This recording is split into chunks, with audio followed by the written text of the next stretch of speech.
الحديث صلى الله عليه وسلم وشر الأمور محدثاتها وكل محدثة بدعة وكل بدعة ضلالة وكل ضلالة في النار فأعوذ بالله من الشيطان الرجيم يا أيها الذين آمنوا اتقوا الله حق تقاته ولا تموتن إلا وأنتم مسلمون عن أبي هريرة رضي الله تعالى عنه قال رسول الله صلى الله عليه وسلم كل أمتي يدخلون الجنة إلا من أبى قيل يا رسول الله من أبى قال من أطاعني دخل الجنة ومن أساءني فقد أبى।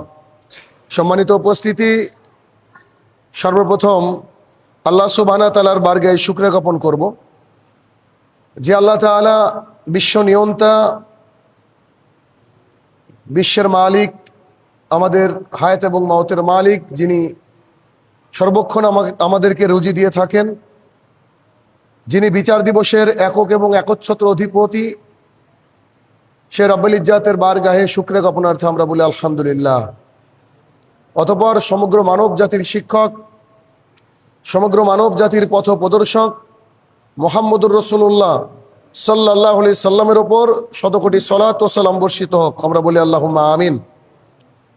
আজ সংক্ষিপ্ত খুতবার বিষয় কুরবানির মাসায়েল, অর্থাৎ মাত্র আর এক সপ্তাহ মতন বাকি। এরপরে আল্লাহ সুবহানাহু ওয়া তাআলার তৈরিকৃত যে দিন, যেই শ্রেষ্ঠ দিনের মধ্য দিয়ে আমরা যাচ্ছি, তার মধ্যে সর্বোত্তম দিন হচ্ছে কুরবানির দিন। সেই কুরবানির দিন এবং কুরবানি সংক্রান্ত বিভিন্ন মাসলা মাসাইল আমাদের জানা জরুরি। যেহেতু আগামী বৃহস্পতিবার ঈদুল আজহা অনুষ্ঠিত হবে ইনশাআল্লাহ, তার পরের দিন হয়তো আবার জুমা, অর্থাৎ আবার সময় পাওয়া যাবে না কুরবানির মাসলা মাসাইল বয়ান করার। যতটুকু সম্ভব সংক্ষিপ্ত পরিসরে যেগুলো খুব এসেন্সিয়াল, যেগুলো জানা জরুরি আমাদের জন্য, সে বিষয়ে আলোকপাত করার চেষ্টা করব কোরআন এবং সুন্নাহ থেকে ইনশাআল্লাহুল আজিজ। তার প্রথম অংশ হচ্ছে কুরবানি ঈদের অন্যতম বৈশিষ্ট্য হচ্ছে কুরবানি প্রদান করা, অর্থাৎ আল্লাহ সুবহানাহু ওয়া তাআলার রাহে তার যে নিয়ম নীতি যিনি আমাদের কাছে নিয়ে এসেন মুহাম্মদ সাল্লাল্লাহু আলাইহি সাল্লাম, সেই নিয়ম অনুসারে এবং আল্লাহ সুবহানাহু ওয়া তাআলার গাইডলাইন মেলে আল্লাহর উদ্দেশ্যে জবাইকৃত পশু, তার উদ্দেশ্যে আমরা যে কুরবানি করি, এটার নাম হচ্ছে কুরবানি, অর্থাৎ এটা একটি ইবাদত। তো এই কুরবানি যেহেতু এটা আর্থিক ইবাদত, টাকা এর সাথে সংশ্লিষ্ট, এই জন্য কুরবানি আমরা দিলাম অথচ কবুল হলো না, এটা খুব কষ্টের।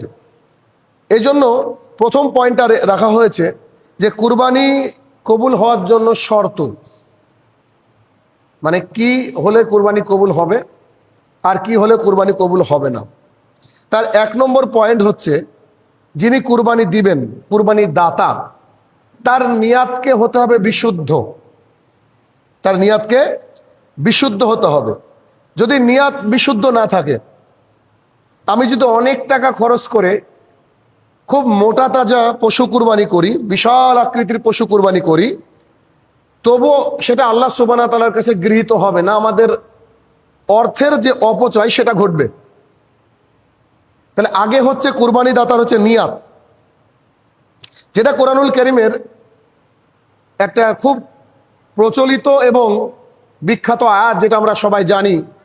আল্লাহ সুবহানাহু ওয়া তাআলা বলেছেন, কুল ইন্না সলাতি ওয়া নুসুকি ওয়া মাহইয়া ওয়াল মামাতি লিল্লাহি রাব্বিল আলামিন। আল্লাহ সুবহানাহু ওয়া তাআলা বলছেন, তুমি বলে দাও যে আমার সলাত, আমার নামাজ, আমার কুরবানি, আমার জীবন এবং আমার মরণ সব কিছুই সারা জাহানের প্রতিপালক আল্লাহ সুবহানাহু ওয়া তাআলার জন্য। তাহলে আমার সলাত যে আদায় করি আমরা, এটা কার জন্য? আল্লাহ তাআলার জন্য। যেমন সলাত আল্লাহ সুবহানাহু ওয়া তাআলার জন্য, ঠিক তেমনি কুরবানিও আল্লাহ তাআলার জন্য, ঠিক তেমনি আমাদের জীবন এবং মরণ এটা আল্লাহ তাআলার জন্য। এমনি দেওয়া হয়নি যে আসবো এনজয় করবো চলে যাবো, না, আল্লাহ তাআলার কাজ করতে হবে। আল্লাহ তাআলা দুনিয়াতে যতদিন হায়াত রেখেছে ততদিন দিনের কাজ করতে হবে, এটা আল্লাহ তাআলার দেওয়া আমানত কিছু সময়ের জন্য। ঠিক যেমন করে আপনি যদি আপনার বাড়িতে কাউকে কাজে লাগান, ওই সকাল 8টা থেকে বিকাল 4টে পর্যন্ত ও যেমন আপনার কথা শুনতে বাধ্য, ঠিক তেমনি আল্লাহ তাআলা একটা নির্দিষ্ট সময়ের জন্য আমাদেরকে দুনিয়াতে পাঠিয়েছেন। অতএব আমাদের হায়াত, এই যে বেঁচে আছি, মৃত্যু, এটা কার জন্য? শুধুমাত্র আল্লাহ সুবহানাহু ওয়া তাআলার জন্য। তাহলে এই সূরা আনামের 162 নম্বর আয়াত থেকে আমরা বুঝতে পারলাম যে আমাদের সালাত, আমাদের সিয়াম, আমাদের হজ, আমাদের যাকাত, ওভারঅল সবই চলে আসবে। আমাদের কুরবানি, আমাদের হায়াত এবং মওত, এটা কার জন্য? আল্লাহ সুবহানাহু ওয়া তাআলার জন্য। তাহলে আল্লাহ তাআলার জন্য যদি কুরবানি হয়, তো কুরবানি মোটা তাজা কিনা তার পূর্বে নিয়াতটা হওয়া জরুরি, যে আমি দিচ্ছি কার জন্য? আল্লাহ সুবহানাহু ওয়া তাআলাকে খুশি করার উদ্দেশ্যে। এই জন্য কুরবানি দেওয়ার পূর্বে কি করতে হবে? আমাদেরকে নিয়াত পরিশুদ্ধ করতে হবে। এ বিষয়ে যদি হাদিস বলি, বুখারীর 1 নম্বর হাদিস, প্রথম হাদিসে বলা হয়েছে যে প্রত্যেকটা আমল নির্ভর করে নিয়াতের উপরে। রাসূল সাল্লাল্লাহু আলাইহি ওয়াসাল্লাম বলছে প্রত্যেকটা আমল নির্ভর করে নিয়াতের উপরে।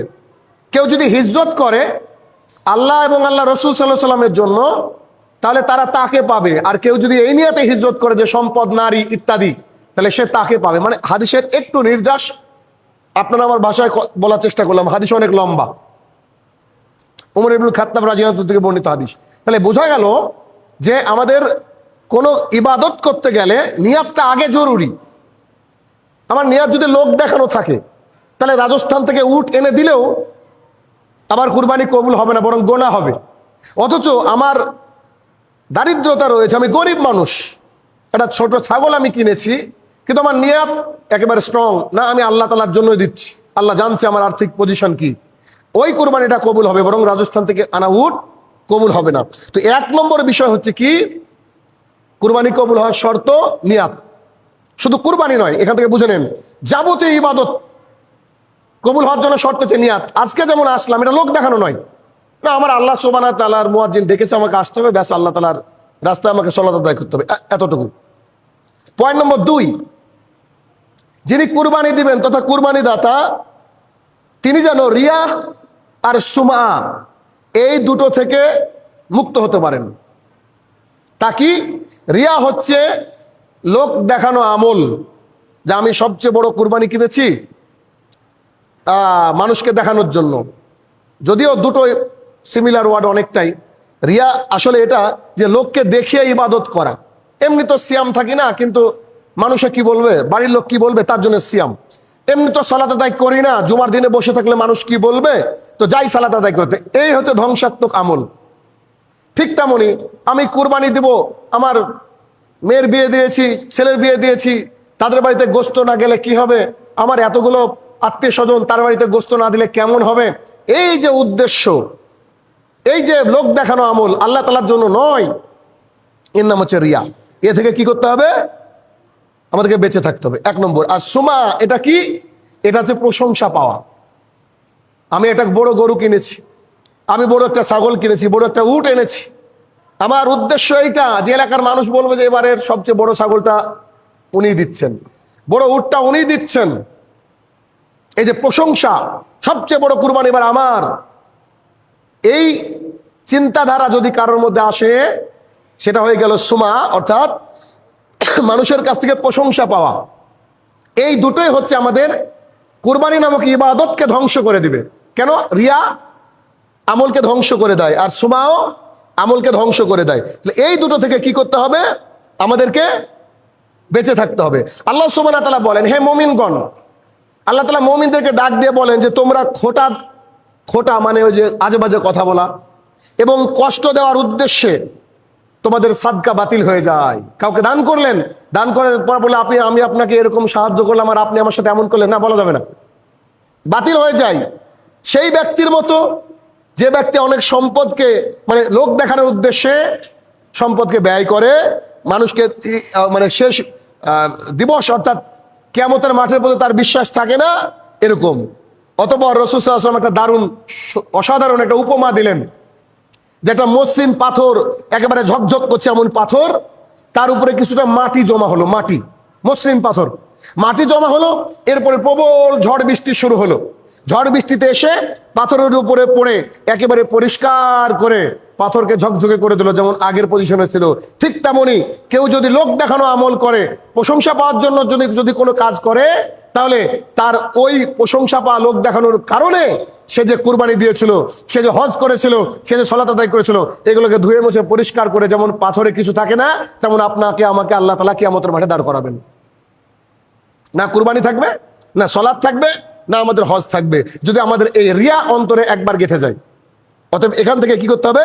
সূরা বাকারার একটা অংশ আমি বললাম, এখান থেকে আমাদেরকে বেরিয়ে আসতে হবে যে আমার কুরবানি কেবলমাত্র শুধুমাত্র আমার আল্লাহ সুবহানাহু ওয়া তাআলার জন্য। আলহামদুলিল্লাহ যে তিনি আমাকে বলেন যে কুরবানি দিয়ে ওটা ছেড়ে দাও, ফেলে দাও বা পুঁতে দাও, আমি কবুল করে নিব। আল্লাহ তাআলা কুরবানির গোস্ত রক্ত তার কাছে পৌঁছায় না, তারপরে তিনি বলেছেন যাও তোমাদেরকে খাওয়ার অনুমতি দিলাম। সুবহানাল্লাহি বিহামদি। ভাবা যায়? এর আল্লাহর অনুগ্রহ বিশেষ। আচ্ছা, এরপরে 3 নম্বর পয়েন্ট হচ্ছে, যিনি কুরবানি দিবেন তার অন্তরে তাকওয়া থাকা জরুরি, আল্লাহ ভীতি থাকা জরুরি। কেন? ওই একই আয়াত সূরা হজের মধ্যে আল্লাহ সুবহানাহু ওয়া তাআলা বলেছেন, আর শুনে রাখো তোমাদের কুরবানির কোনো রক্ত কোনো গোস্ত আমার কাছে পৌঁছায় না, যা পৌঁছায় তা হচ্ছে তোমাদের অন্তরের তাকওয়া। যা পৌঁছায় তা হচ্ছে কি? অন্তরের তাকওয়া।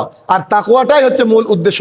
ঠিক যেমন করে ইব্রাহিম আলাইহিস সালাম তার সন্তানকে তিনি কুরবানি দিতে উদ্যত হয়েছিলেন, এরা তার অন্তরের ভীতি ছিল, অন্তরের ভয় ছিল যে আল্লাহ সুবহানাহু ওয়া তাআলার বিধানকে মানতে হবে, বিধায় আমাকে কুরবানি দিতে হবে। তাহলে কি? এটা হচ্ছে 3 নম্বর পয়েন্ট। 4 নম্বর পয়েন্ট হচ্ছে, যিনি কুরবানি দিবেন, কুরবানি দাতা যিনি পশুটা খরিদ করবেন, সেই কুরবানির টাকা যেটা তিনি ব্যয় করবেন কুরবানি কেনার খাতে, সেটা যেন হালাল হয়, সেটা যেন হালাল হয়। কেন? রাসূল সাল্লাল্লাহু আলাইহি ওয়াসাল্লাম বলেছেন, ইন্নাল্লাহা তাইয়্যিবুন লা ইয়াকবালু ইল্লা তাইয়্যিবা, নিশ্চয়ই আল্লাহ পবিত্র, আর পবিত্র জিনিস আল্লাহ সুবহানাহু ওয়া তাআলা গ্রহণ করেন না।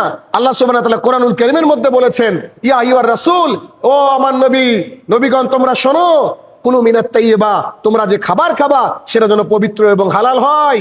এরপরে আমালান সালেহ, আমিলা সালেহা, এরপরে তোমরা সঠিক মানে ভালো আমল করো, গুরুত্বপূর্ণ আমল করো, সুন্দর আমল করো। তার মানে আগে হালাল খেতে হবে, এরপরে গুরুত্বপূর্ণ আমল। তার মানে হালাল না খেলে আল্লাহ সুবহানাহু ওয়া তাআলার দরবারে কুরবানি কবুল হওয়ার চান্স নাই। আপনি হারাম টাকায় ব্যবসা করেন, হারাম টাকা দিয়ে কুরবানি কিনলেন, কুরবানি কিনে ভাবছেন যে না আমি বেঁচে গেলাম, আমি আল্লাহকে দেখালাম, না না এটা ভুল হয়ে গেল। আপনার আমার কুরবানি যেটা হবে সেটা অবশ্যই কি হবে? হালাল টাকায় হতে হবে।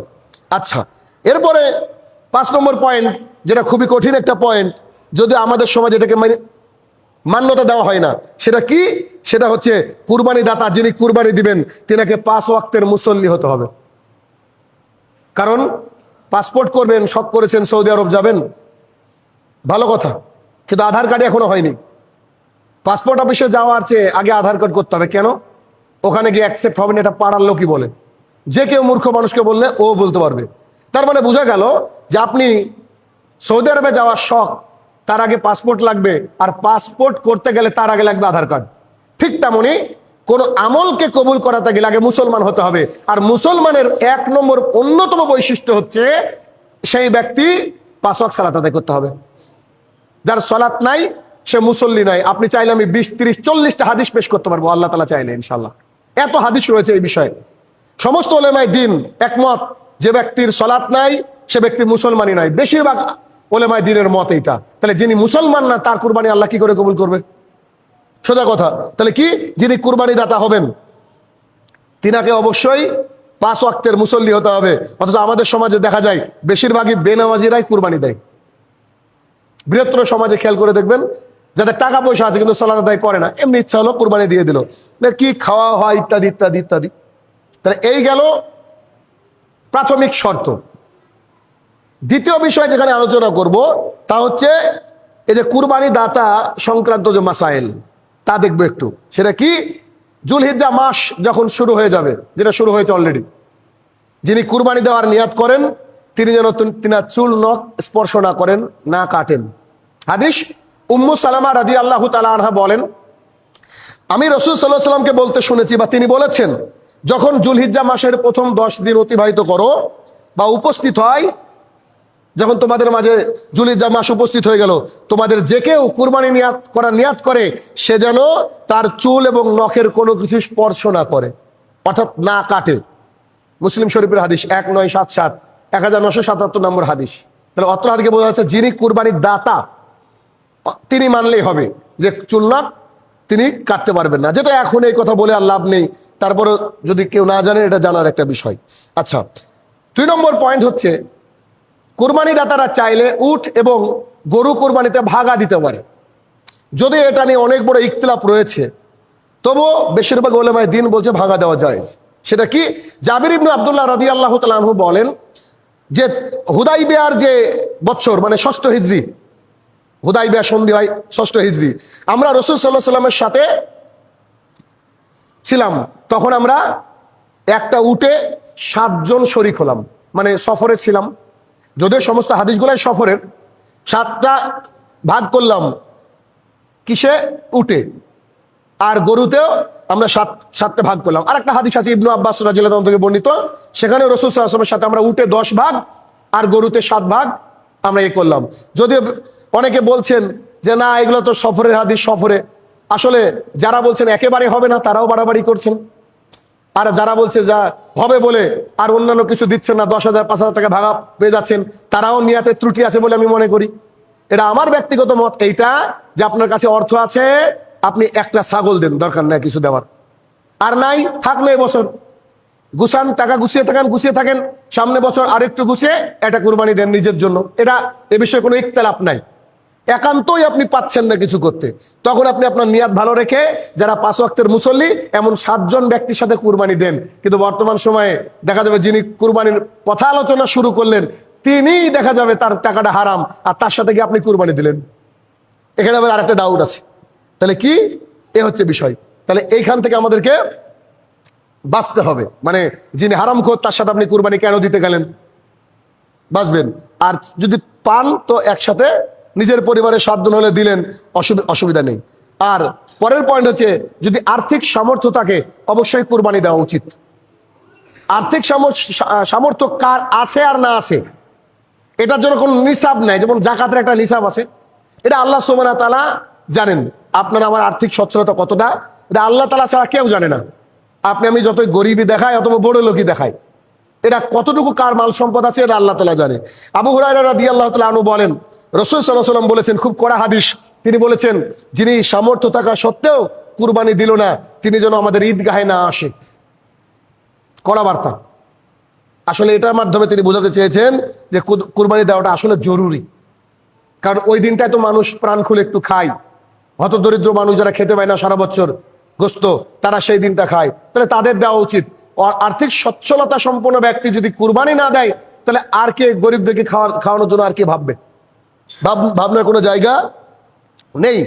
অতঃপর 5 নম্বর পরের মাসাইল হচ্ছে কেউ যদি কুরবানি দিতে চায় অথচ সফরে আছে, কোথাও সফরে গিয়েছে, যদি এরকম অবস্থা হয় তাহলে কি তিনি কুরবানি দিতে পারেন। লম্বা হাদিস আম্মা জান আয়েশা রাদিয়াল্লাহু তাআলা আনহা থেকে বর্ণিত, তিনি যখন হজে এতে ছিলেন তো তিনার হঠাৎ মাসিক হয়ে যায়, মেন্স হয়ে যায়।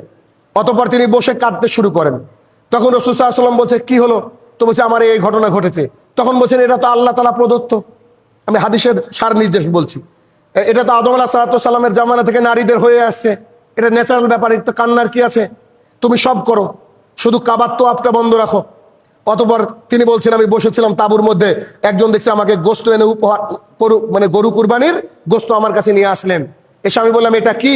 তো বলে এটা হচ্ছে আপনার তরফ থেকে যেটা কুরবানি হয়েছে তার তখন এখান থেকে বোঝা গেল যে সফরে থাকাকালীন কেউ যদি মনে করে নিয়াত করে যে আমার কুরবানি কেউ জবাই করে দিবে, আমার টাকা আছে আলহামদুলিল্লাহ, আমি যদি কুরবানি দিই তো কুরবানি দেওয়া জায়েজ। 6 নম্বর অন্যতম পয়েন্ট হচ্ছে মৃত ব্যক্তির পক্ষ থেকে কুরবানি। এ বিষয়ে অনেক ইখতিলাফ রয়েছে। বেশিরভাগ উলামায়ে দ্বীন বলছে মৃত ব্যক্তির পক্ষ থেকে খাস করে কুরবানি দেওয়া জায়েজ নয়। মানে আমার বাবা মারা গেল, আমার ভাই মারা গেল, আমার কেউ মারা গেল, তার জন্য আমি কুরবানি দিলাম, এটা জায়েজ নয়। বেশিরভাগ উলামায়ে দ্বীন কিন্তু বলছেন। তবে এখানে একটু বিষয় আছে, সেটা কি? অনেক হাদিস আছে, এই হাদিসগুলো বলতে গেলে অনেক লম্বা খুতবা হবে, ইন শর্ট একটু বলি। সেটা হচ্ছে যিনি মারা গেছেন তিনাকে আপনি আপনার পরিবারের সাথে শামিল করতে পারেন। কেমন?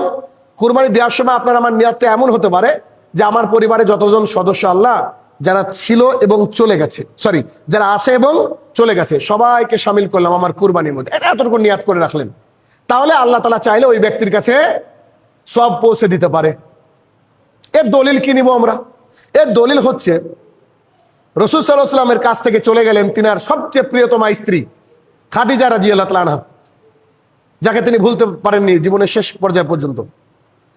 একে একে চলে যেতে লাগলেন প্রিয় মানুষ। তারপরে চাচা চলে গেলেন উহুদের ময়দানে, শাহিদুস সোহাদা, শহীদদের সর্দার আমির হামজা রাদিয়াল্লাহু তাআলা আনহু।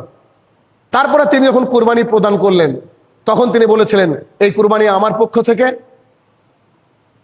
এই কুরবানি আমার আত্মীয় স্বজনের পক্ষ থেকে, এই কুরবানি আমার তাদের পক্ষ থেকে যারা দুনিয়াতে আছে এবং চলে গেছে সমস্ত মুসলমানদের পক্ষ থেকে।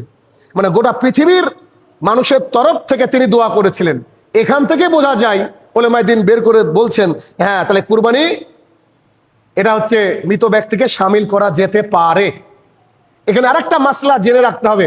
কোনো ব্যক্তি মারা যাওয়ার আগে বলছে বিছনাগত, বলছে বাবা শোনো, আমি যদি মারা যাই অবশ্যই আমার কুরবানিটা দিও। এই ব্যক্তির কুরবানি দেওয়া ওয়াজিব, জরুরি। এই ব্যক্তির কুরবানি দেওয়া জরুরি। মানে যদি নসিহত করে যায় যে আমি বোধহয় বাঁচবো না, পরিস্থিতি খুব খারাপ, তো তুমি এক কাজ করো, অবশ্যই আমার কুরবানিটা দিও, তাহলে কিন্তু কুরবানি দেওয়া কি জরুরি, তাহলে কুরবানি দিতে হবে। তাহলে এখান থেকে বোঝা গেল যে কুরবানি যারা চলে গেছে ছেড়ে দেন, অথবা নিয়াতের সাথে রাখেন। আর খাস মারা গেছে এই ব্যক্তির জন্য কুরবানি দেওয়ার বৈধতা নেই। আর যদি মনে করেন যে কেউ আপনাকে বলে গেল, আপনার পরিবারের কেউ, যে আমি মারা যাওয়ার পর কুরবানিটা দিও এই সামনে বছর, যদি না বেঁচে থাকি, তাহলে তার জন্য কুরবানি দেওয়াটা জায়েজ। আল্লাহ সুবহানাহু ওয়া তাআলা আমাদেরকে এই সমস্ত মাসলা মাসাইল জেনে কোরআন এবং সুন্নাহ মোতাবেক যেন আমরা আমল করতে পারি, আল্লাহ তাআলা যেন সেই তৌফিক আদা করে। আল্লাহুম্মা আমিন।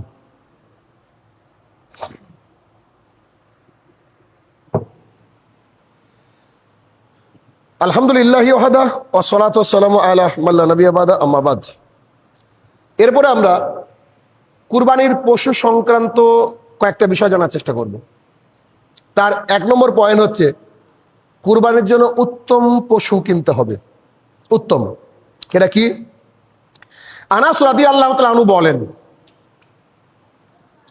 রাসূল সাল্লাল্লাহু আলাইহি সাল্লাম দুটি শিং বিশিষ্ট সাদা কালো রং এর ভেড়া কুরবানি দিতেন, কুরবানি করতেন। কে বলছেন? 10 বছরের খাদেম আনাস রাদিয়াল্লাহু তাআলা আনহু। তিনি বলেন যে রাসূল সাল্লাল্লাহু আলাইহি সাল্লাম দুটো শিং বিশিষ্ট সাদা কালো মিশ্রিত আর কি এর ভেড়া তিনি কুরবানি করতেন। তিনি পশুগুলোর পার্শ্বদেশ তার পা দিয়ে চেপে ধরে, সাইড পা দিয়ে চেপে ধরে নিজ হাতে জবাই করতেন। বুখারী হাদিস 5564, 5564 নম্বর হাদিস। এই হাদিস থেকে আমরা কি বুঝতে পারলাম? যে তিনি কুরবানির জন্য যে পশু নির্বাচন করতেন তার শিং থাকতো, সাদা কালো হতো, এবং জবাই করার পদ্ধতি তিনি বললেন ঠিক যেমন এটা আমরা জানি। 2, কুরবানির বৈশিষ্ট্য। আর একটা হাদিস দেখবো, তাতে একটু ক্লিয়ার আছে। আম্মা জান আয়েশা রাদিয়াল্লাহু তাআলা আনহা বলেন, রাসূল সাল্লাল্লাহু আলাইহি ওয়াসাল্লাম কুরবানি করার জন্য শিংওয়ালা এমন শিং ছিল, তিনি দুম্বাটি আনতে বললেন, যে দুম্বার শিং আছে ওকে নিয়ে আসো, যেটি কালোর মধ্যে চলাফেরা করতো। হাদিসের ভাষা, কালোর মধ্যে চলাফেরা করতো মানে তার পায়ের গোড়া ছিল কালো, পায়ের নিচ অংশ ছিল কালো, কালোর মধ্যে শুতো, ঘুমানোর সময় কালোর মধ্যে ঘুমাতো, অর্থাৎ পেটের নিচের অংশ ছিল কালো। এরপরে তিনি বলছেন কালোর মধ্যে দিয়ে দেখতো, অর্থাৎ চোখের নিচে চারিদিকটা বা চোখের চারিদিকটা ছিল কালো। সেটি আনা হলো। তিনি আয়েশা রাদিয়াল্লাহু তাআলা আনহা বললেন যে ছোরাটি নিয়ে এসো। আয়েশা রাদিয়াল্লাহু তাআলাকে বললেন ছোরাটি নিয়ে এসো, অতঃপর ওটাকে পাথরে ধার দাও। কে ধার দিবে? আম্মা জান আয়েশা রাদিয়াল্লাহু তাআলাকে বলছেন ওটা পাথরে ধার দাও। তিনি তাতে ধার দিলেন, অতঃপর তিনি সেটিকে নিলেন এবং দুম্বাকে ধরে শোয়ালেন। শোয়ানোর পর সেটিকে তিনি জবাই করলেন। জবাই করার সময় তিনি বললেন বিসমিল্লাহি আল্লাহু আকবার, অর্থাৎ আল্লাহ সুবহানাহু ওয়া তাআলা তোমার নামে আমি এটাকে উৎসর্গ করছি। এরপরে তিনি যে বাক্যটা বললেন, তিনি বললেন তুমি মুহাম্মদ সাল্লাল্লাহু আলাইহি সাল্লাম তার পরিবার এবং তার উম্মতের পক্ষ থেকে এটা তুমি কবুল করে নাও। তিনি দোয়া করলেন, তারপর এটা তিনি কুরবানি করলেন। মুসলিম শরীফের হাদিস 1967, মানে 1967 নম্বর হাদিস। এখানে বৈশিষ্ট্য পাওয়া গেল, শিং সুস্থ, বা এই যে কালারিং, যে কালারের কম্বিনেশনের কথা বলা হলো, এইগুলা সবসময় এমন পাওয়া যাবে তেমনও তো নয়। আরেকটা হাদিস আবু হুরায়রা রাদিয়াল্লাহু তাআলা আনহু থেকে বর্ণিত, রাসূল সাল্লাল্লাহু আলাইহি সাল্লাম কুরবানির ইচ্ছা করলে দুটি মোটা তাজা শিংওয়ালা মাংসল, গোস্ত বেশ ভালো রয়েছে, ধূসর বর্ণের খাসি করা, মানে যেটাকে খাসি করা বলি আমরা, মেষ ক্রয় করতেন। অতঃপর এর একটি উম্মাতের জন্য আর একটি নিজের জন্য, মানে তার নবুয়তের পক্ষ থেকে তিনি কি করতেন? কুরবানি দিতেন। তার মানে এই যে মোটা তাজা মাংসল, সুন্দর দেখতে, শিংযুক্ত, এমন তিনি করতেন। আর একটা হাদিস আনাস ইবনে মালিক রাদিয়াল্লাহু তাআলা আনহু বলেন, রাসূল সাল্লাল্লাহু আলাইহি সাল্লাম থেকে তিনি বলছেন যে তিনি কুরবানি করার নিয়াত করলে দুটি সাদা কালো বর্ণের ভেড়া দ্বারা কুরবানি করেছেন। আর আমি দেখতে পাই ভেড়া দুটোর পার্শ্বদেশ, পায়ের দিকটা মানে তিনি রেখে নিচটাকে পা দিয়ে চেপে ধরে বিসমিল্লাহি আল্লাহু আকবার বলে তিনি জবাই করলেন।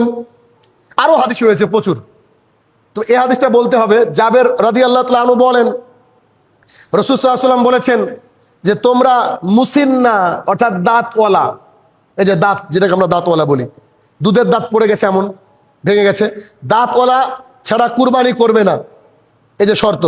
তবে এটা যেন তোমাদের জন্য কষ্টকর হয়, যদি কষ্টকর হয় তাহলে তোমরা সেটাকে ওই একটা নির্দিষ্ট বয়স বলেছে, এই বয়সে তোমরা কুরবানি করতে পারো। তাহলে এখান থেকে আমরা বুঝতে পারলাম যে কুরবানির পশু কেমন হবে। টোটাল যদি আমি বলতে চাই তাহলে কুরবানির পশু উত্তম কেমন? এক, কুরবানির পশুর রং কালোর চেয়ে সাদা হওয়া উত্তম। দুই, দুটো শিং থাকা ভালো, যার জন্ম থেকে শিং নাই অসুবিধা নেই, কিন্তু শিং যেন না ভাঙা থাকে। তিন, এর এক পা কালো হওয়া ভালো। চার, এর পেট কালো হওয়া ভালো। পাঁচ, চোখের কোনা বা সাইড কালো হওয়া ভালো। ছয়, এটা মোটা তাজা হওয়া ভালো। সাত, এটা মূল্যবান হওয়া ভালো, মানে এটা মূল্য হবে। আট, এই দুধের দাঁত যেটা পড়ে গেছে অর্থাৎ মুসিন্না, এটা হওয়া ভালো। আর গরু, ভেড়া, খাসি এগুলো হচ্ছে দোষণীয় নয়। এগুলো যদি কুরবানি করা হয় তাহলে কুরবানি কি হয়ে যাবে? শুদ্ধ হবে। এখন কারুর বাড়ির ছাগল কনফার্ম 1 বছর পার হয়েছে কিন্তু দাঁত ভাঙেনি, ওলামায়ে দ্বীন বলছে জায়েজ। গরু কনফার্ম 2 বছর পার হয়েছে কিন্তু দাঁত এখনো ভাঙেনি, তবুও সেটা জায়েজ।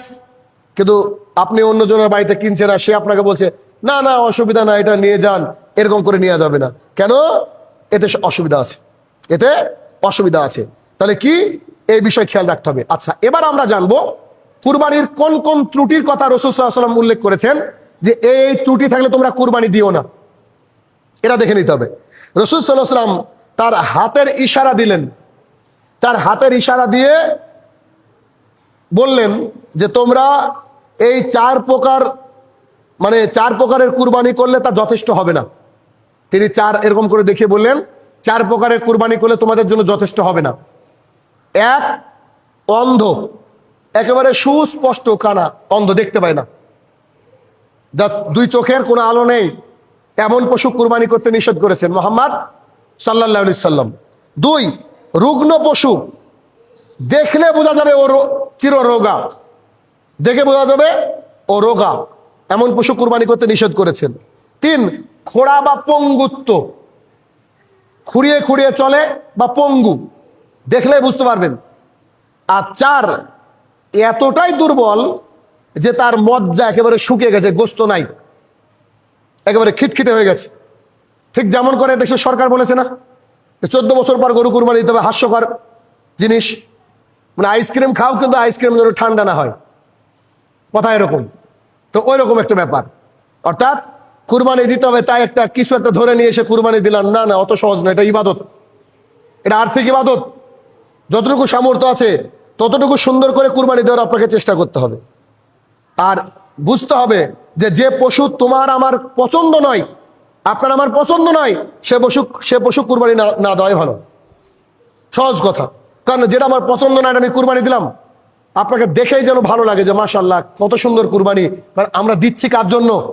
গোস্ত খাওয়ার জন্য না, এটা যেটা বারবার ভুলে যাই আমরা দিচ্ছি শুধুমাত্র আল্লাহ সুবহানাহু ওয়া তাআলার জন্য। আর আল্লাহকে রাজি খুশি করার জন্যই আমাদের হচ্ছে কুরবানি দেওয়া।